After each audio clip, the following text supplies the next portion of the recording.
नमस्ते रेशमा जी, कैसे हैं आप? सलाम वालेकुम डॉक्टर साहब। बस लॉकडाउन के वजह से घर में ही हूँ। तो और बताइए, समीर भाईजान घर पे हैं? अरे नहीं डॉक्टर साहब, 2 दिन में रमज़ान शुरू होने वाला है, तो अभी अभी ये बाहर गए हैं सामान लाने। ओह, अंदर आइए डॉक्टर साहब, चाय तो पी के जाइए, तब तक ये आ जाएंगे। ठीक है रेशमा जी। खड़े क्यों है डॉक्टर साहब, बैठ जाइए। शुक्रिया। और बोलिए रेशमा जी, आपका शुगर कैसा है? शुगर ठीक है डॉक्टर साहब, आपके दिए हुए दवाई ले रही हूँ। इस बार रोज़ा रखने का सोच रही हूँ, रख सकती हो ना डॉक्टर साहब? बेशक रख सकते हो रेशमा जी, लेकिन आपको कुछ सावधानियां बरतनी होगी। और वो क्या है डॉक्टर साहब? सबसे पहली चीज़, आप सहरी जितना हो सकता है उतना देर से करें। और खाने में आप जितना हो सके उतना कॉम्प्लेक्स कार्बोहाइड्रेट ज़्यादा लेना है। कॉम्प्लेक्स कार्बोहाइड्रेट्स वो क्या होता है डॉक्टर साहब? कॉम्प्लेक्स कार्बोहाइड्रेट वो कार्बोहाइड्रेट है जो खाने से आपका शुगर एकदम से नहीं बढ़ेगा। जैसे कि रोटी, दलिया, चपाती, दाल, सब्जियां और फल खा सकते हैं आप। और आम डॉक्टर साहब, मैं आम खा सकती हूँ क्या? बेहतर होगा अगर आप फल में सेब, संतरा, पेरू और पपाया खाए तो। और इफ्तियार के टाइम डॉक्टर साहब, क्या सावधानी बरतनी पड़ेगी? रोज़ा खोलते ही भूख तो ज़रूर लगेगी, लेकिन आपको एकदम से ज़्यादा नहीं खाना चाहिए। थोड़ा थोड़ा करके खाइए। और शक्कर, कोल्ड ड्रिंक, मिठाइयाँ, फलूदा जैसे चीज़ बिल्कुल नहीं खाना है। हाँ, मगर आप चिकन, फिश, फ्रूट्स और दूध पी सकते हैं। और खजूर डॉक्टर साहब? खजूर खा के रोज़ा तोड़ने का हमारा रिवाज है डॉक्टर साहब। बिल्कुल खा सकते हैं रेशमा जी, लेकिन खजूर में शुगर का मात्रा ज़्यादा रहता है। इसलिए 2 या 3 से ज़्यादा खजूर मत खाइए।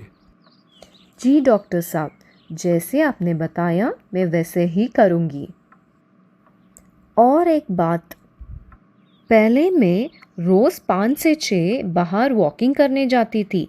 अब कोरोना की वजह से घर में ही एक्सरसाइज कर रही हूँ। ठीक है ना डॉक्टर साहब?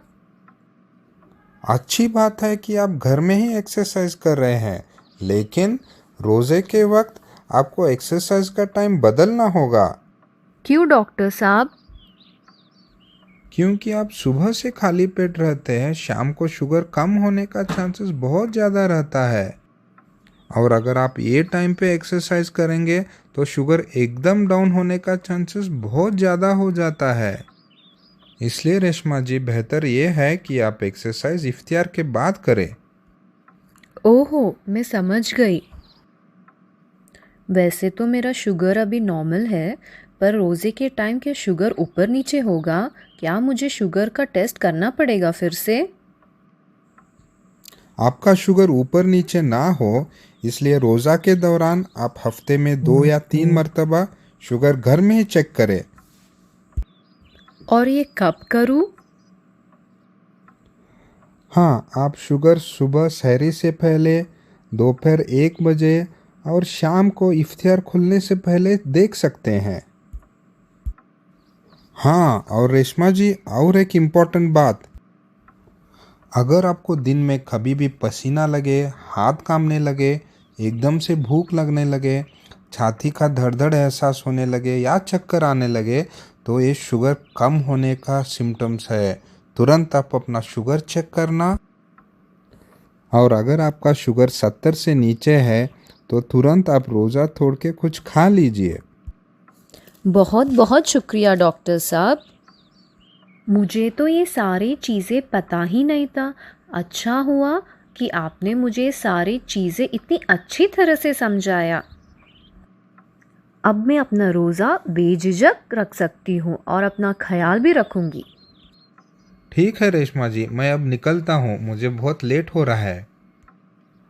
आपको और समीर जी को रमज़ान मुबारक। अपना ख्याल रखिए। खुदा हाफिज। हाँ, अभी तो आपको पता चल गया होगा कि डायबिटीज़ लोग रोज़ा के दौरान क्या क्या सावधानियां बरतना है। हाँ, क्या सभी डायबिटीज़ लोग रोज़ा रख सकते हैं? जी नहीं, ये सारे लोग रोज़ा नहीं रखे तो अच्छा है। पहला, जिनका शुगर बिल्कुल कंट्रोल में नहीं है और इनका शुगर 300 के ऊपर है। 2, जिनको टाइप 1 डायबिटीज़ है। 3, जिनको इंसुलिन का डोज बहुत ज़्यादा है। 4, जिनको किडनी की बीमारी है या डायलिसिस पे है। 5, जिनका शुगर 70 से नीचे है या 300 के ऊपर है। 6, प्रेग्नेंट औरतें और छोटे बच्चे जिनको डायबिटीज़ है। मेरा सभी डायबिटीज़ लोगों से ये निवेदन है कि वो रोज़ा शुरू करने से पहले अपने डॉक्टर से सलाह मशवरा करें और अपना डोज का एडजस्टमेंट कराएं, क्योंकि अभी कोरोना है और आपको बाहर जाना मना है।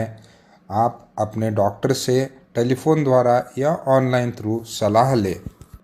हाँ, और आप सभी को घटनटी एंडोक्राइन सेंटर की तरफ से रमज़ान का बहुत बहुत मुबारक।